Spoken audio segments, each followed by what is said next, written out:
What is consciousness? Mm. A word, or with a finger pointing at the moon, and an attempt of coordinating and sense making around something we believe to be fundamental, and I believe might probably be fundamental to nature itself. And I would tend to think of consciousness on multiple levels, kind of like an onion or a tree, where it re enters in different ways as ways of knowing. And this seems to be consistent with the polysemia of the way we use it. We haven't settled on a single use of the word.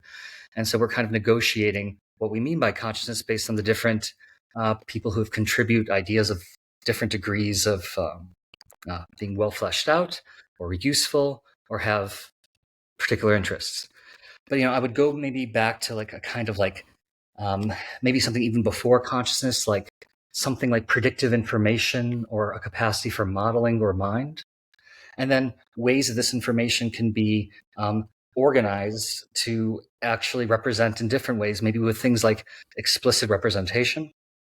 And then if this representational system can have, I've suggested, um, spatial, temporal, and causal coherence with respect to something like an integrative self-world model, then this basically iterative state estimation of self and world, of system and world, in different configurations, that seems to be roughly what people mean by a stream of experience. But then people keep going, and these are also good uses of the word consciousness. So things like, system to AI or self-consciousness, the ability of a system to be aware of itself in a strange loop type fashion, which would then, and across all these levels, you're going to get like interactions as you go up and as you go down, and in terms of like the nature of your higher level knowledge of you will then influence the stream of experience and how it unfolds, and vice versa.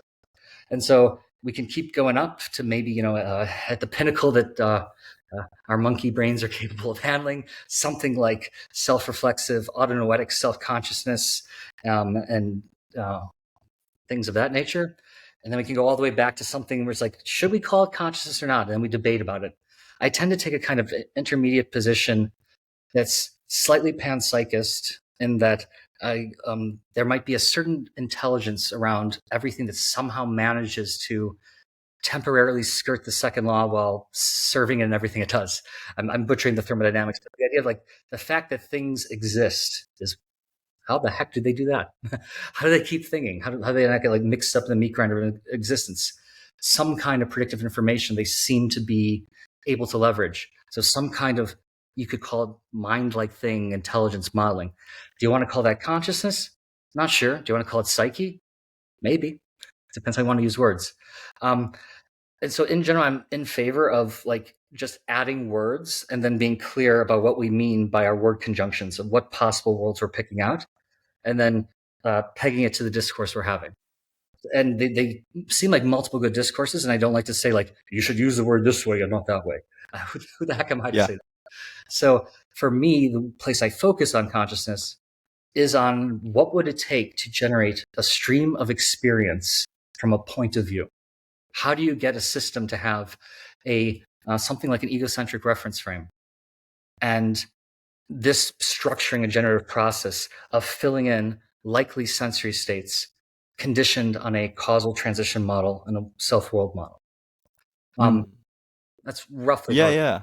Well, we can dig deeper into it, but I like that you start it off thinking about step back, because we look at the discussions of consciousness and we see that we seem to be talking about many different things, and people might use the word in different ways, and then saying, well, what does that tell us about consciousness, about the things and the different kinds of experiences we use the word consciousness to denote. And so it's interesting. If I would like to dig more into the way in which it kind of gets built up, then there is, we don't need, there's not like a magic source that it's somehow, well, maybe there are transition points we can see, but there seems to be some way in which it must be, it must come about through some sort of proto, like a smaller level of consciousness, and that there are kind of degrees. So what would you say to that? The transition question is vexing. in terms of when we should think in terms of something like phase changes or major transitions, and when we should be looking for continuity. I'm not. I tend to think that there are differences of degree that become differences of kind. There are new regimes that get established when systems achieve the ability to loop back on themselves in certain ways, and it's there are qualitative differences where the parts so configured are doing things that they were not doing before. Now that they are organized into a new kind of whole.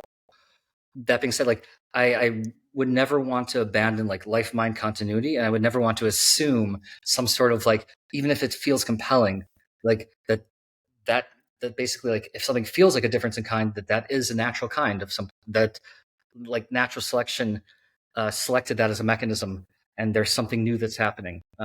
Not sure, but I guess the you would need. I tend to think that most of what people have said is valuable, and so like, let's say you're talking like a recurrent processing theorist.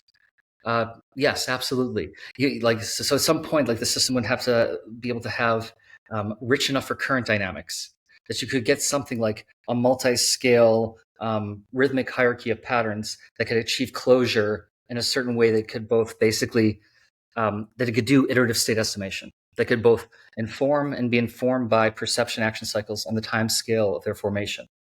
Now, you might not be able to get that if you're like below some critical threshold, that you're actually getting these like estimates generated quickly enough that they're letting you surf uncertainty in that way, giving you these like, I think this. Um, it might be that some systems, like, even though there is useful predictive information, they're not generating the kind of data structure you want that would basically get this handshake with reality, that could, and then build in richness in that way, that the world model could be built up by interfacing with the world itself.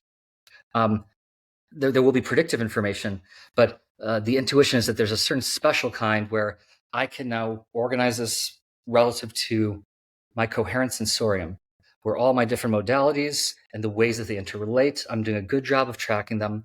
I might be doing something like Rudolph has good work on describing like projected geometric modeling, but the idea of like establishing the a perspectival reference frame to organize them. My sensors are pointing out this way. There's a certain geometry that should be expected. And so not all systems would be capable of generating, for instance, like data structures to take that all into account and bind it into a neat way where basically you could get something like these state estimates that would potentially feel like there would be something that it feels like.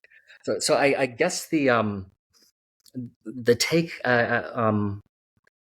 so like with the hard problem, you can always say, well, why doesn't just this happen in the dark? Why isn't state estimation? But I think if you like dig into like what you're looking for the data structure, for like what is it that you're filling in? If you're specifically talking about filling in a sensorium in particular ways in different contexts, I feel like a little bit of the force of the hard problem kind of gets softened, and that it's like so if you just go from like math or words like modeling to experience, of course, that seems like a giant flailing leap over an explanatory gap, because it is. But if what you've done is you've established enough bridging principles that you're describing how you are generating a sensorium like yours, and the different combinations that you experience it, or the different combinations that are familiar to you, I think that's what we're talking about when we say, wait, why is there something that it feels like? And it's the feels, the specific feels.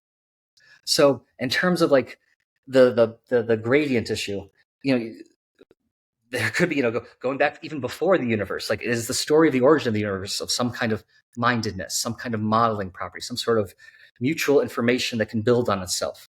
And so you could push psyche throughout the whole, the whole freaking thing.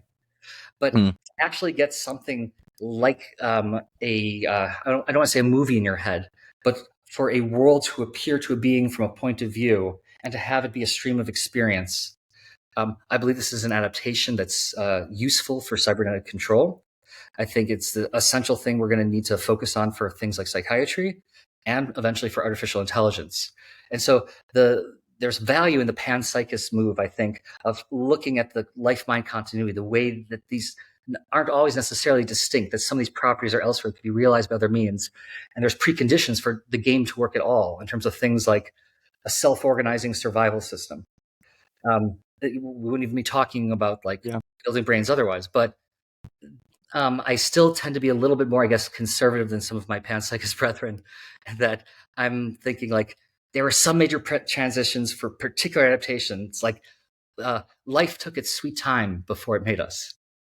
Like this kind of intelligence did not just like drop onto the scene with this degree of complexity. Like something weird happened when we got to like things like mammalian and avian brains. Something different happened when we became symbolic. Something